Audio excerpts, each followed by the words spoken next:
Hello friends, स्वागत है आप सभी को मेरे यूट्यूब चैनल पे।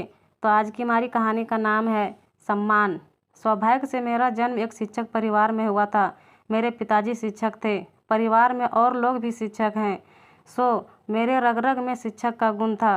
बचपन से ही मैं ऐसे माहौल में पली जहाँ चारों तरफ शिक्षक और शिक्षा ही थी। मुझे पढ़ने में तो रुचि थी ही, पढ़ाने में भी काफ़ी रुचि थी।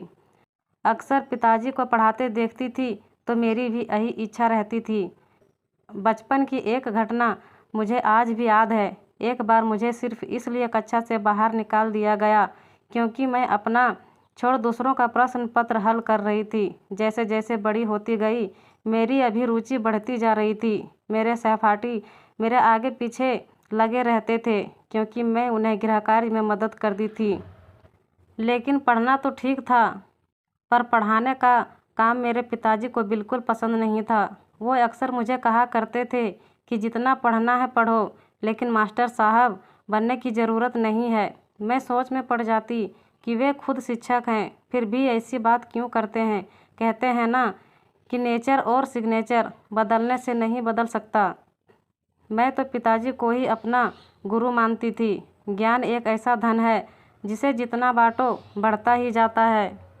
मुझे बहुत सुकून मिलता था। मैं पास पड़ोस के बच्चों को पढ़ाने लगी। पिताजी के आने से पहले ही सभी को घर भेज देती।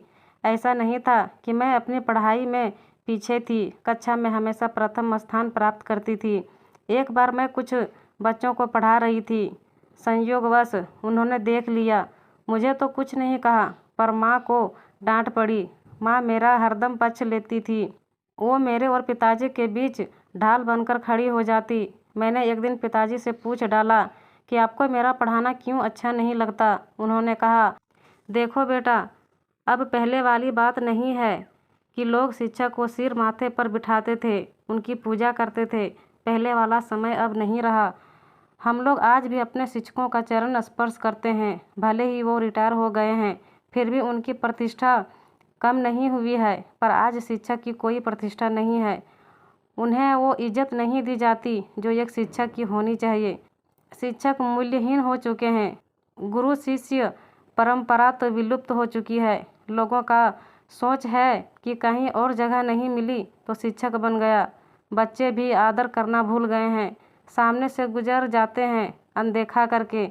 सिर झुकाना तो दूर की बात है।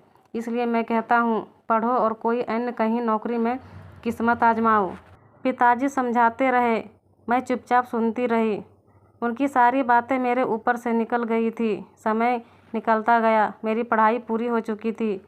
मैं ढेर सारे प्रतियोगी परीक्षा में बिना मन का बैठी, मगर मेरी मर्जी तो शिक्षक बनने की ही थी। वो पूरी हो गई।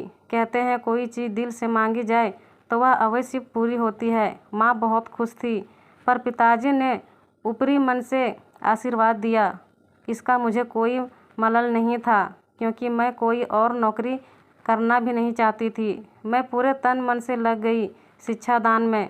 कुछ दिन में ही मैं बच्चों के साथ साथ विद्यालय में लोकप्रिय हो गई।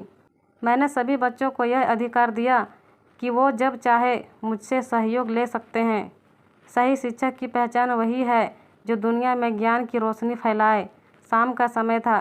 पिताजी बाहर बैठकर अपने एक मित्र से बातें कर रहे थे। मैं विद्यालय से जैसे ही घर पहुंची, बोले, देखो, एक लिफाफे में कुछ आया है तुम्हारे नाम से। मैं भी उत्सुकतावश लिफाफे को खोलकर देखने लगी। मेरी तो खुशी का ठिकाना नहीं था। मुझे सर्वश्रेष्ठ शिक्षक का आमंत्रण पत्र मिला था शिक्षा विभाग की तरफ से। मेरे आंखों में खुशी के आंसू थे। पिताजी ने जोर से कहा, क्या है लिफाफे में? मैंने कहा, शिक्षा सेवा सम्मान। एक शिक्षक को मिली है पिताजी। मैंने देखा उनकी आंखें भी भर आई थी।